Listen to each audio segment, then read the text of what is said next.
I think it's time that we just head on over to the mailbag here and check Do it it. out. So the mailbag, we are in fantasy week 1 mailbag. And quite frankly, I'm really happy with how that graphic turned out. I just got to, pat myself on the back here a little bit, but alrighty, let's go ahead. We're going to head into the first question. This one coming in from YouTube. Eric saying he has Najee as his RB1, but he doesn't know what to do with Hunt, Dillon, and Patterson in a 12-man PPR. What are your thoughts here? Uh, Hunt, Dillon, and Patterson. So I'm going to shy away from Patterson going up against the Saints defense. Hunt. So it's down to Hunt and Dillon. I think I like Dillon week 1. Yep. I haven't done the weekly rankings, but I know there's a certain few guys that I like, kind of like Derek. I might touch on this here later in the show, but I'm going to lead A.J. Dillon to pair up with Najee Harris here in week 1. Yeah, I mean, A.J. Dillon certainly has the easier matchup this week. Hunt is going to be, both of these guys are going to be in running back by committee type of deals. And so I think you're right. I think that you're going to see A.J. Dillon have the better potential to fall into the end zone, and that's going to be a big separator there. While Kareem Hunt probably sees more PPR work, I think A.J. Dillon will neutralize that and pull ahead with a touchdown on the ground there. And I think that you're going to see similar yardage outputs on that one this week here as well. So before we head over to the next one that came in through that, Bill, we got Bill in the chat here. Bill, good seeing you. And, always a pleasure seeing you in the chat, sir. Ayuk or Devonta Smith here. I'm assuming that's in week 1. Kevin, what are your thoughts here on Ayuk or Devonta Smith? I'm going Devonta Smith. I think he's going to be a more consistent focal point for the Eagles than Ayuk is for the Niners. Just based off of kind of what we've seen and heard, Ayuk, I think he struggles as standalone value as the number 2. He's a great asset to have if Debo goes down. But to start out, I'm going to buy the hype that the Eagles passing game has kind of taken that next step in Jalen Hurts' accuracy, the acquisition of A.J. Brown. I think that helps Devonta Smith. So for week 1, I have no problem trotting him out here. Yeah, I think I'm kind of right there with you on that one there as well. I do like Devonta Smith quite a bit this year. I do think that you're going to see, I really do think that you're going to see Jalen Hurts take the next step there. A slightly easier matchup for San Francisco playing the Bears on this one, but it's just slightly like this is not a massive difference as far as the opposing matchup there. So I'm going to go with the guy that I think is probably going to their team's going to score more points, and I'm going to go with Devonta Smith there as well.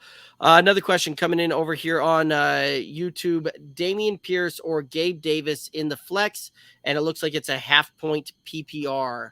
Thoughts? Pierce. Gabe Davis. I need to see the fact that he's going to see more than 60 or 70 catches in a season, right? So you want to – Gabe Davis is nice because you bank on those high water marks, right, the touchdown games, but I need to see that he's actually going to be focused in on the offense a little bit more than his, 63 catch kind of average over the course of his first couple seasons. So I'm going to take the gamble on Pierce. The buzz has been around him, I think, for week 1, right? There's tons of time to make up. That Rams defense is good, right? Like the Bills offense is dynamic, but the Rams defense is good as well. Typically passing games struggle a little bit to start the season. But I think Damian Pierce, let's see what he got. They've been comparing him to Arian Foster, which is high praise down there in Houston. So let's see what the kid has. Yes, very much so that it has been pretty insane with what they're saying about this this kid there. This is one that I've actually got. When we talk about our monkey knife fight game here, I've got Gabe Davis showing up in that one there, and I do think that he will find a way to get into the end zone. So there's some of that, but I do like the Gabe Davis or the Damian Pierce upside on that one, where I think he will see more involvement throughout the game on this one. And I think you'll see an overall higher usage number out of that one. So I'm going to go with the volume for sure. All righty, let's go ahead and we're going to head back to the mailbag here. And next question that came in, Terry over on YouTube, should I trade Mitchell and Hollywood for Pierce or Penny and Gabe Davis? Would you trade Hollywood straight up for Gabe Davis full point PPR? Absolutely not on the second part. I'm keeping Hollywood Brown over Gabe Davis. I would absolutely agree. I'm running with Hollywood Brown in I think the work league I just drafted as my number 2 wide receiver here. So I like the fact that he's going to be the focal point of that offense for the first 6 weeks, no matter what.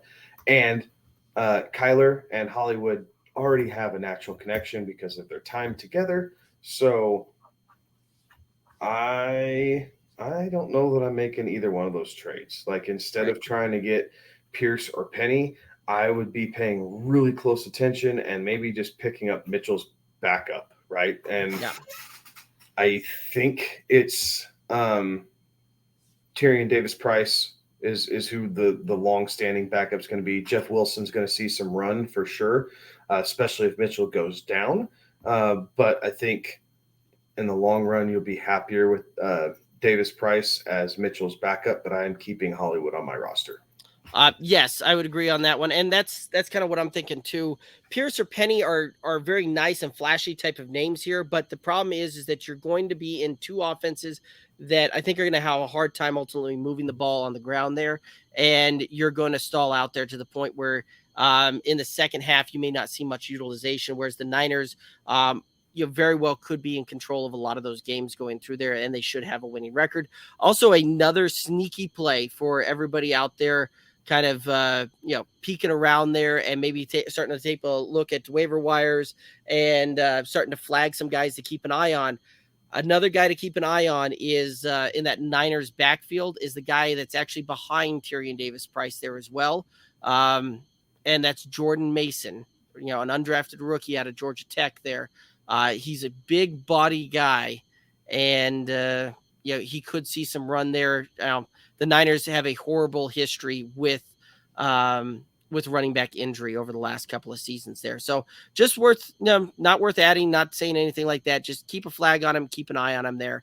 Let's go ahead and look at another question coming in here. Pittman, Metcalf, Gabe Davis, Kadarius Toney, Sky Moore. Should I be looking to trade, hit waivers? Any names? No, I think you're going to stand pat, certainly with the first 2, right? With Pittman, Metcalf, I think you're going to stand pat there. Davis is some upside shots. Kadarius Toney, very likely is going to be the number 1 wide receiver for that Giants offense, and likely the Giants are going to be down quite a bit, so you could see some there, see some run there, and Sky Moore, some potential upside there. I don't know that I'm necessarily going to be looking to move on that right now. The only guy I'd be looking to see if I can upgrade from is Sky Moore. I'm not the believer here this first season. I think Romeo Doubs for Green Bay is going to have a better season than Sky Moore. On top of, you have guys like Marvin Jones Jr., like the unforgotten name in Jacksonville, right? Like, it's not a sexy name, but depending on the situation, the guy's going to provide some upside. Jacksonville is going to be airing the ball out. Peterson likes to run the ball. That's very true. But Jacksonville's still going to be trailing. They bolstered up the offensive line to help out Trevor Lawrence. So Marvin Jones is a guy that I'd at least take a look at. But Sky Moore would be the one that I would look at upgrading. But the fact that he's your 5th receiver, I mean, that's almost water under the bridge, man. You can sit on him if you like Sky Moore. You can sit on him and see if he develops. Yeah, that's I wouldn't mind necessarily sitting on him for a second, just long enough to see what happens out there in Kansas City. But Paris Campbell, though, right? Yes. The guy who largely goes undrafted. And I know, welcome to our show. We are Paris Campbell homers for whatever reason. He's a guy that I would look at, right? Yes. A guy who's really the number 2 in Indianapolis. A lot of people are on Alex Pierce, but it's Michael Pittman and Paris Campbell. And what we've seen in Matt Ryan offenses typically is the number 2 guy is the guy who gets the touchdowns, right? Like, number 1 gets fed. So Michael Pittman becomes the de facto Julio Jones. Think of it that way. And please don't tell me I'm comparing Pittman to Julio. I know Julio's a Hall of Famer, but just for the offensive sake, Pittman's the guy who's going to be seeing a ton of targets. He'll catch the ball all over the field, but there's not the guarantee he's going to fall into the end zone, right? Like right. Matt Ryan he forces it in between the 20s, but he doesn't force it in the red zone. Like he doesn't have a whole lot of red zone turnovers for all of, the Matt Ryan-ness that you got in Atlanta. So when that's the case, he goes for the sure thing. And I think Paris Campbell is going to have some sneaky upside in this offense that a lot of people just aren't paying attention to. In fact, I when we were doing our home draft, I sat there and I looked at you, and I had to make the decision because I'm right there with you on the Paris Campbell train, and we started getting down there in the 14th, 15th, 16th rounds, and I knew it was going to come down to either you or I were going to pull the trigger on him, and I decided I was just going to beat you to him on that one, and took him, probably a round or so earlier than I think you probably would have. But just because I think you're right, I think that's one that is a deep sneaky shot that has a ton of upside on that one. Absolutely. And it's go get your guy. We talked about that, and you did it right. You wanted him. You knew that I was drafting close enough in proximity that I could foil your draft plan. Mm-hmm. So you took him, and that late in the draft, I mean. It's a dart throw anyway, and it's a lottery ticket, right? Like Absolutely. That's what you got to think of is it's a late round lottery ticket, and it doesn't cost you much, but the payoff could be huge. And that's kind of where you got to look at some of those. Alrighty. So Soldier Tone on that one. Start 2, Woods, Devonta Smith, Deontay Johnson. I'm assuming that's for week 1. And the Woods on that one is Robert Woods. So it's Robert Woods, Devonta Smith, Deontay Johnson. Got to start 2 of them. Who you going with? I'm going with Deontay and Bobby Trees. Yep. Go with the 2 number 1 options. Mm-hmm. It's too soon in the fantasy year to get cute with it, right? And we like Devonta Smith. We talked about him earlier when Bill was asking about him.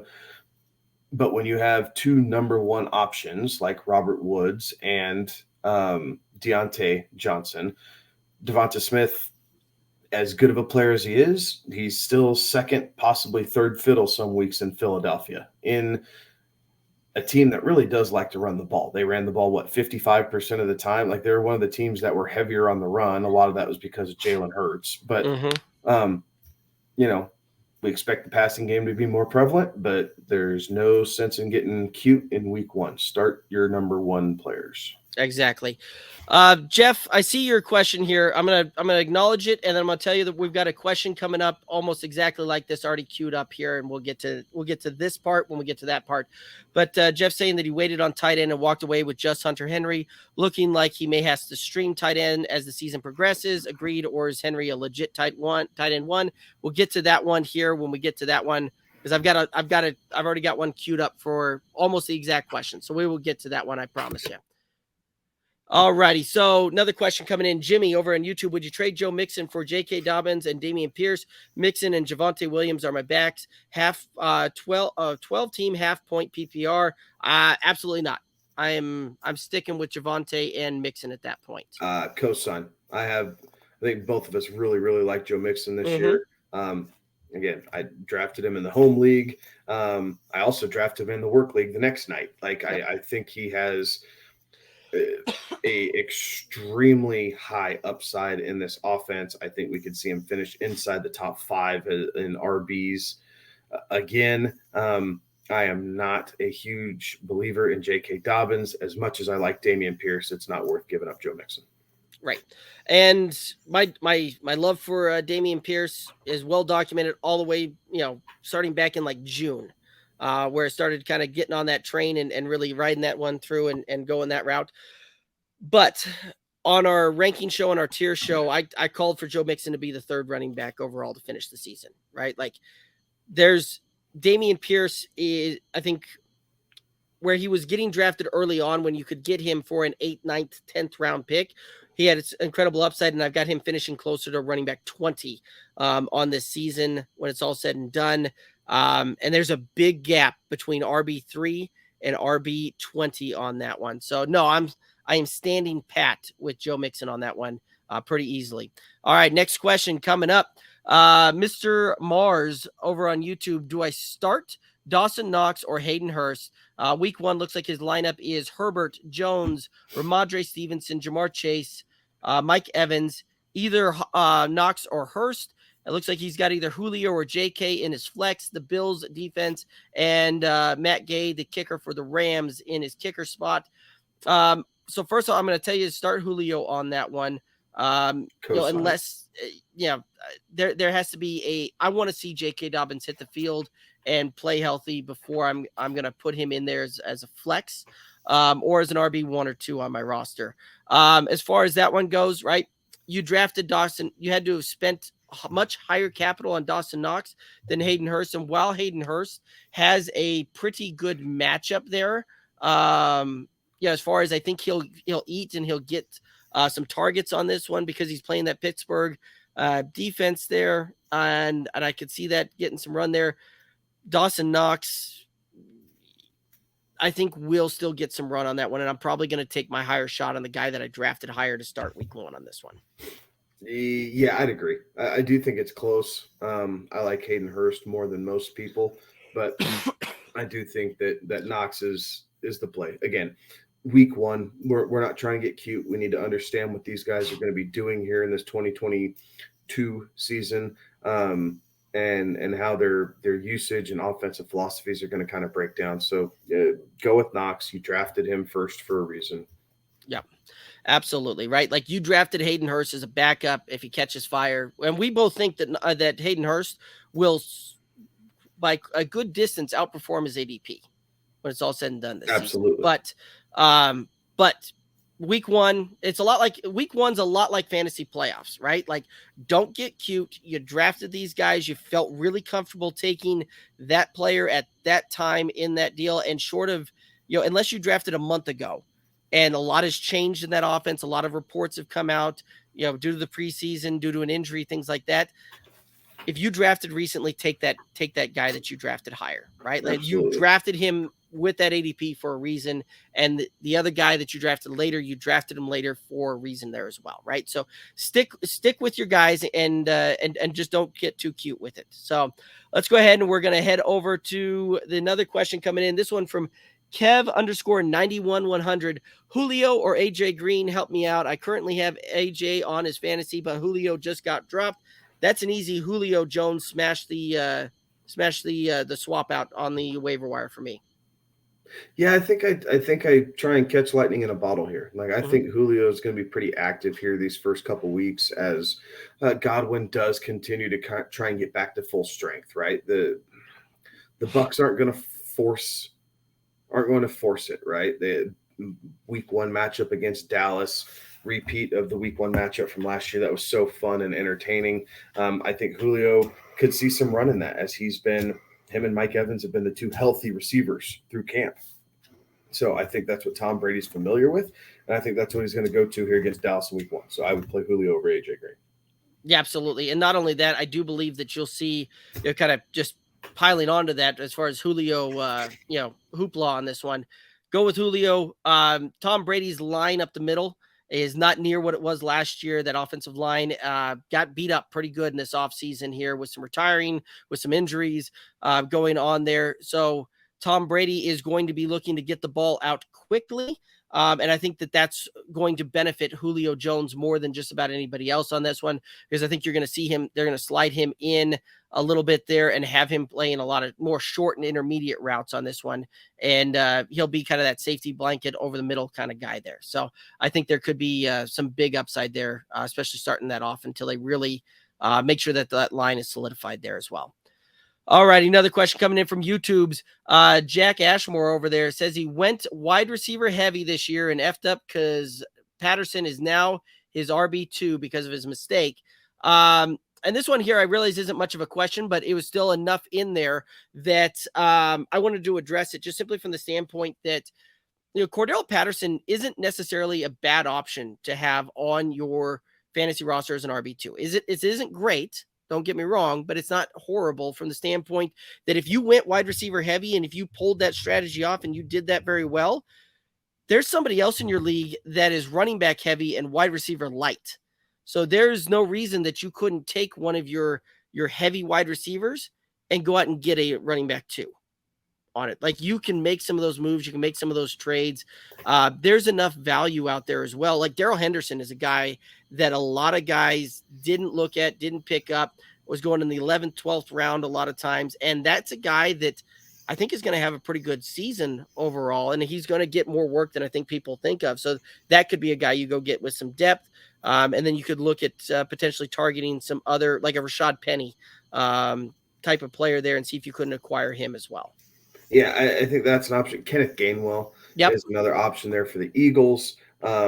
You can stash away one of the Niners running backs, Jeff. Well, if you're looking for immediate help, you want to grab Jeff Wilson, right? Undrafted guy, someone that you can stick on that roster to kind of help give you some balance. I would love to see the rest of this roster, right? Yes. Because no one walks away from a draft without an area that they would like to upgrade in one way, form, or fashion, right? It's too hard to do. So if you got a premium tight end and you got premium wide receivers because you say you went heavy and a quarterback in those top two tiers, right? Something, Matt Stafford and higher. I mean, I think everybody kind of knows what I mean by that, but someone in those top 7 quarterbacks, 8 quarterbacks, being deficient at running back, yeah, you want to fix it, but it's not the end of the world, right? You can find ways around that. Keep an eye on the waiver wire, right? There's so many first-round busts, and especially with running backs, right? Guys get hurt all the time. So if you're on a waiver system, be very diligent that you're not wasting your waiver priority, right? If it keeps. Now, if it resets every week, spend it if you got it, homie. Like, it's all good. But if you stay at 1, if you don't use it until you use it, be diligent about that. Don't pick up a kicker and waste your waiver priority, right? And if you're on a fab, that's perfectly fine, but make sure you're doing your homework before you blow a ton of fab just to grab a running back, right? 1 week does not make a season. Right. So and be diligent. And to that point, when we get to this tight end question there, what you're just talking about, I will drive the point home even more so on that one. Right. So. Another guy who really unpopular name. Look at Rex Burkhead. Yep. Another guy who probably went undrafted. We all are anointing Damian Pierce like the second coming of the best RB ever right now, right? He is the buzz name as far as running backs in fantasy goes. But what happens if he comes out and puts 2 on the ground right or away? Has issue in pass pro and say he misses a couple of blitzes coming through there? That's an easy way for a rookie running back to see his way onto the bench. Rex Burkhead's proven that he's good in pass pro and he's got good hands, and in PPR and half PPR leagues he could help you out there. Absolutely. And Lovey doesn't levy rookie players, right? He is an old school coach. And so if Pierce shows that he's not ready and can't kind of step up to the limelight of being the number 1 running back, there's a good chance that Lovey will kind of switch things around and not bench him, but play Burkhead more and eat into that timeshare. So there's another guy to kind of look at. So I think you have some options, right? I don't think you need to hit the panic button. Is it going to take a lot of diligence on the waiver wire? Absolutely. Is it going to take some trade activity? Quite possibly. But I don't think you effed up as bad as you're saying that you did. Right. Yep. And that was the whole reason I put that one in there. The season is young, my friend, and there's a lot of options. And until you are mathematically eliminated from the playoffs of your fantasy league, it's still game on, and you got to go, right? I've started seasons 0-5 and still won the championship on that one back. This has been several years at this point, but it can happen, and it does happen. You just have to be diligent with it. All right, next question coming in. Mike, over on the YouTube, Patterson or Singletary from the Bills. I'm assuming that's a week 1, and I'm assuming that's Cordero Patterson, Devin Singletary, week 1 start. Who you going with? I'm going to go Singletary. I'm interested to see if these Bills found the secret success of running the ball a little bit more to help make Josh Allen more efficient. I don't like this Atlanta matchup in week 1 against the Saints, guys. I just don't. So outside of Kyle Pitts, I really am fading every other Atlanta player at all costs.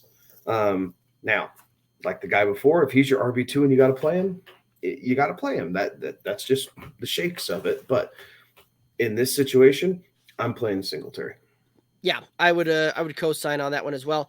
Part of the difference that you start looking at some of those, even when they've got tough matchups, look at the overall offense on those things, right? Like the Bills over and under is projected to be 52.5 points on that one. And we're going to get to the Bills and the Rams as far as the Thursday night matchup go and give us some of our breakdown on that one here in just a moment. But there's a world in which the Bills score a lot more points than the Falcons do on that one. And more points tend to mean more touchdowns, and touchdowns tend to get distributed a little bit more. So the more touchdowns scored, the more opportunity a player has to do it. And so that's some of the tiebreaker in there as well for me. So looking at it, Elijah Moore, this one here, Kevin, he already answered his question. He hit me up right as he came through, but I'm going to give the outcome of it.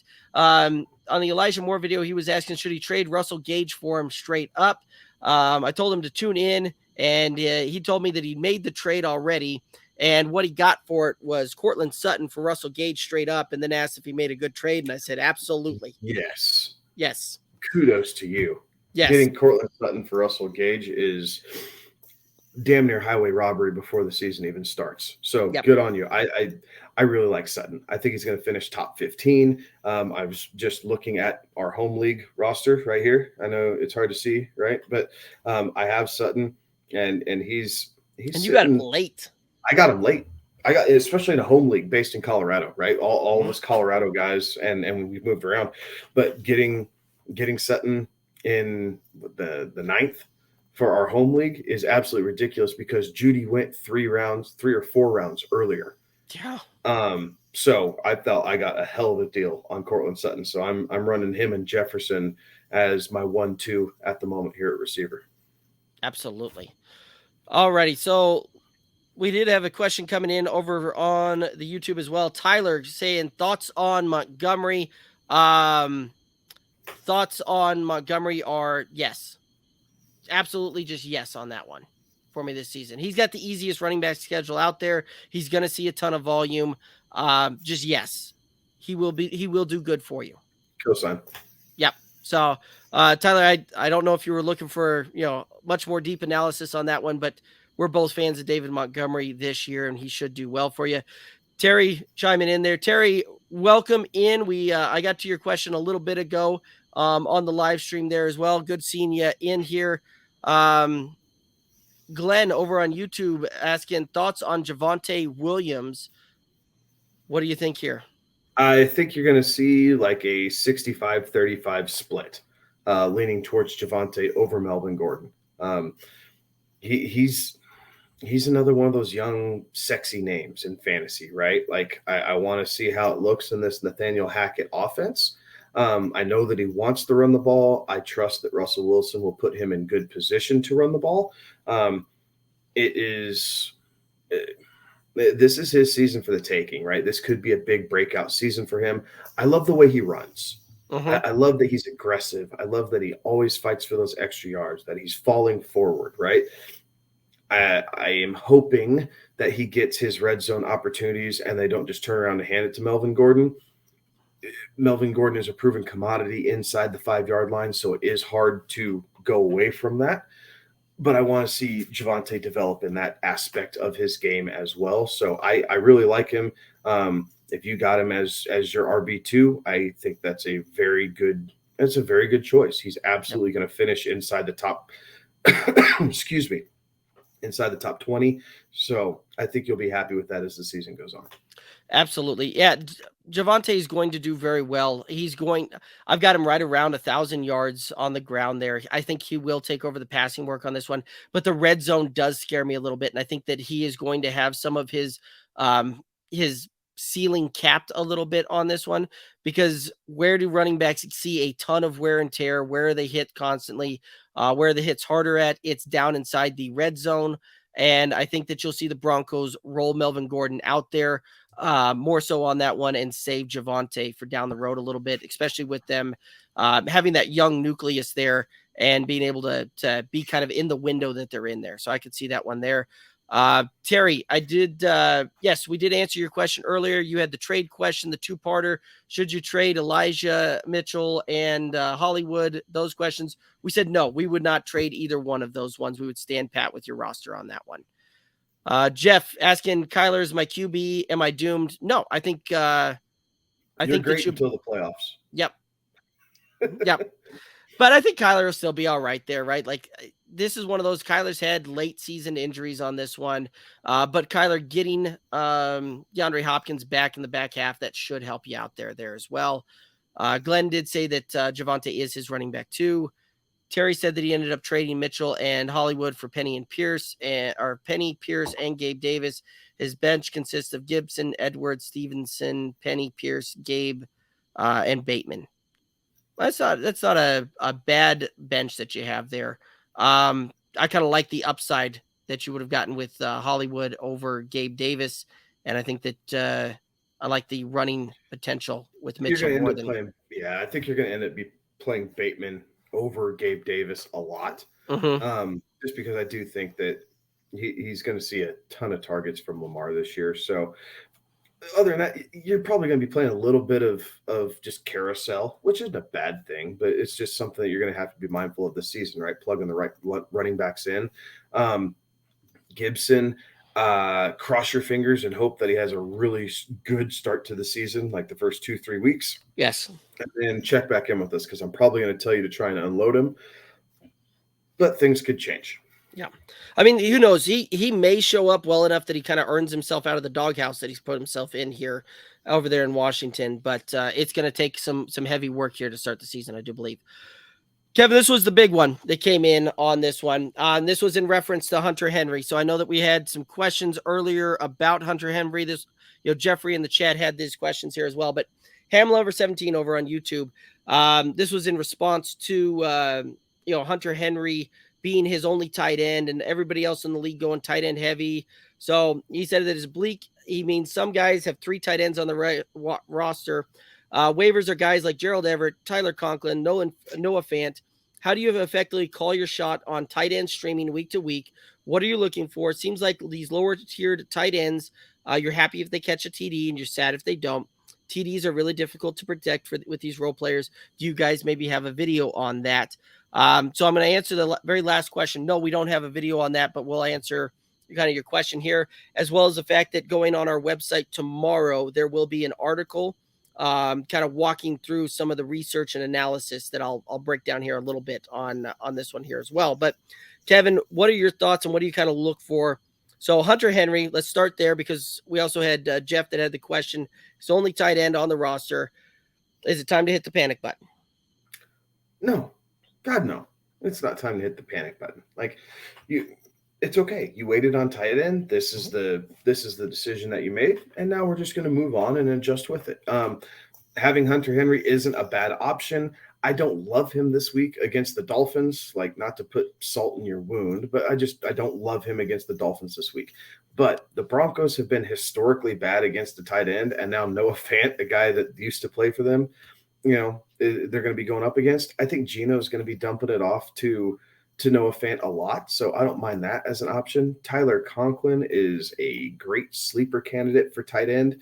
A lot of really, really good reports coming out before Zach Wilson got hurt. So I do think that Conklin's production is tied with Zach Wilson being healthy.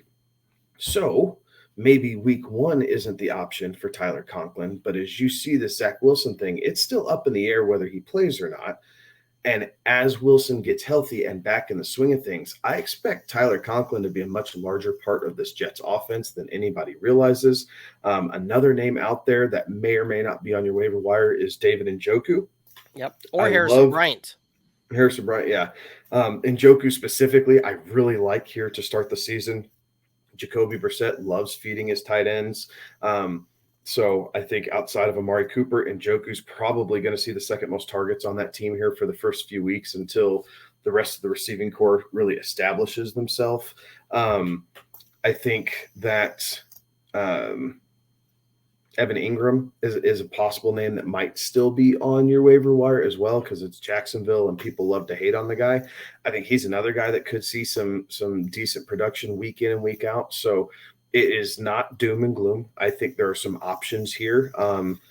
I think that with the Patriots' offensive woes here to start, or all reports of that we've been getting, I think I might lean towards Noah Fant as the guy this week over Hunter Henry. Season long, maybe that script flips a little bit, but there's some options here, right? And I'm going to keep rambling for a second. Part 2 of the question, right? How do you determine this, right? How do we look at what tight ends to stream? What are we going up against?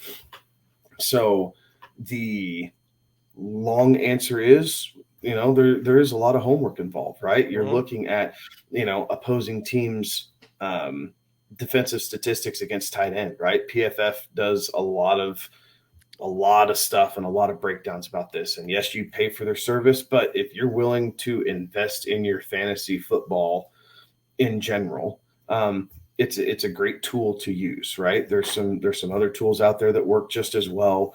Obviously, everyone kind of has rankings from Yahoo to ESPN to CBS to every podcast that's out there. So, I mean, there's tons of rankings to go off on, but part of it's that, and part of it's quarterback play, right? Elite quarterbacks outside of Patrick Mahomes and Lamar Jackson don't use their tight end as much, right? We see them drive the ball down the field, and the tight ends are not as much of a focal point in the offense. Quarterbacks who are mid to lower tiered do tend to use their tight ends a bit more, right? They're their security blanket. They're the short yardage guys. They can dump it out on a 3-step drop. And yeah, you're gaining 3 or 4 or 5 yards, but it's better than taking the loss on the play. So that's all part of it that kind of gets jumbled up in this mess also.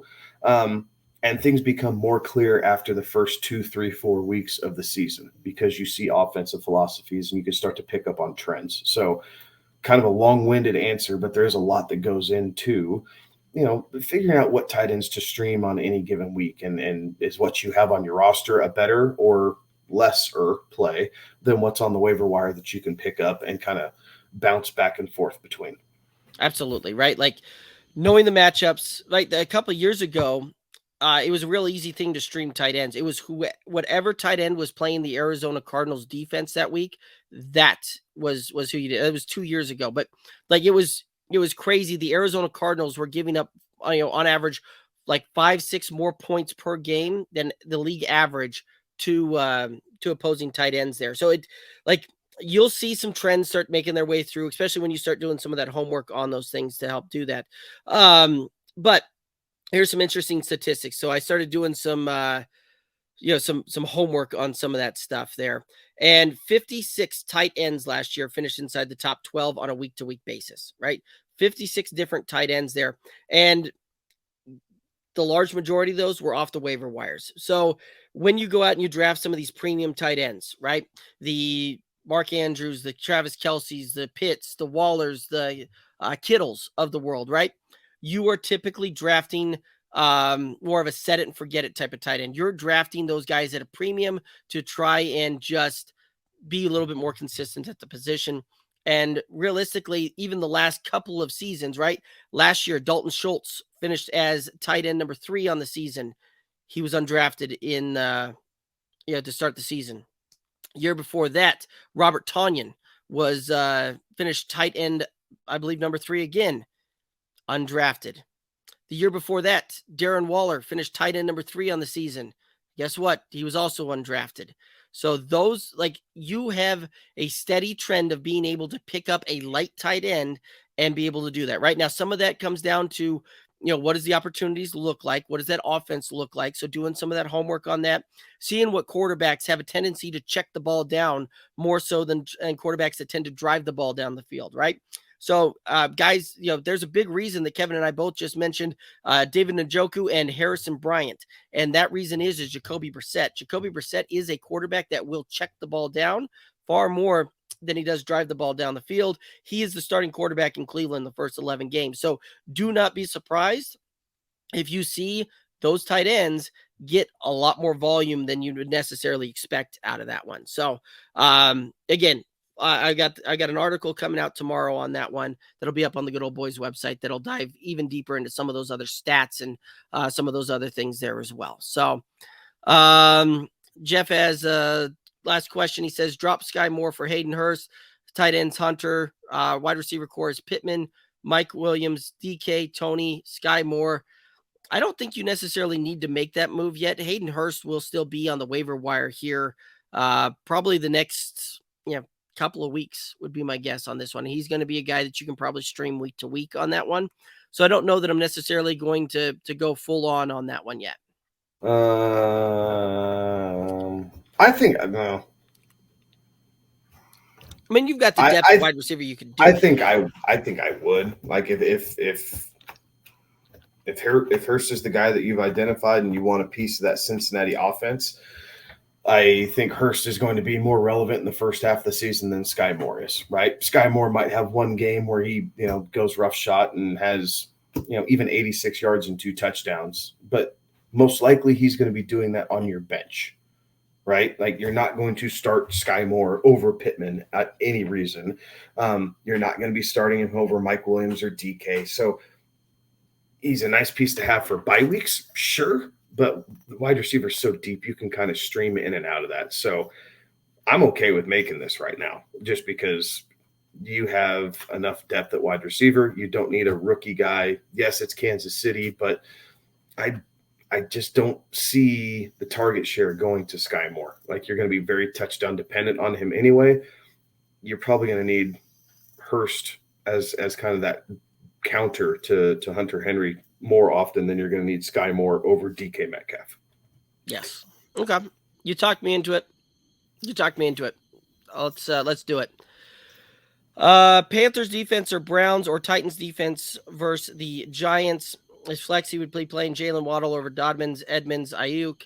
Standard scoring. I'm going with the Titans defense on that one. And yeah, I'm going to play Jalen Waddle in that one, I think, too. Yeah, cosign. Okay. Glenn saying he has Njoku on the bench. He's going to see how that works out in Cleveland before I think about starting. Yeah, if you can sit on that, absolutely.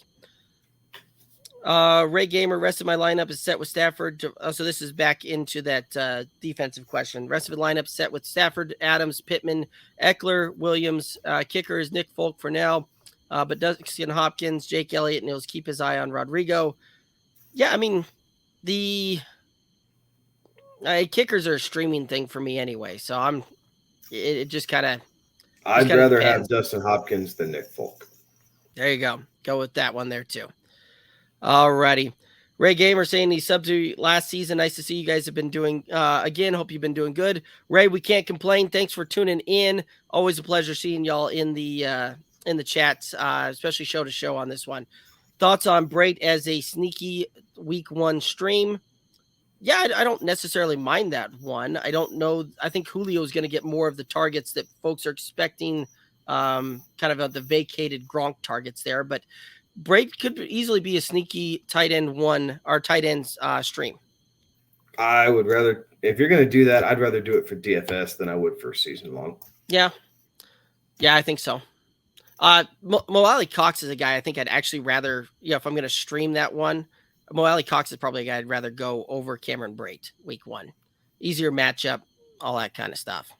I think that's all the questions that we've got in here. Guys, if I missed one out there, my apologies. Go ahead and throw it in here, and we'll get to it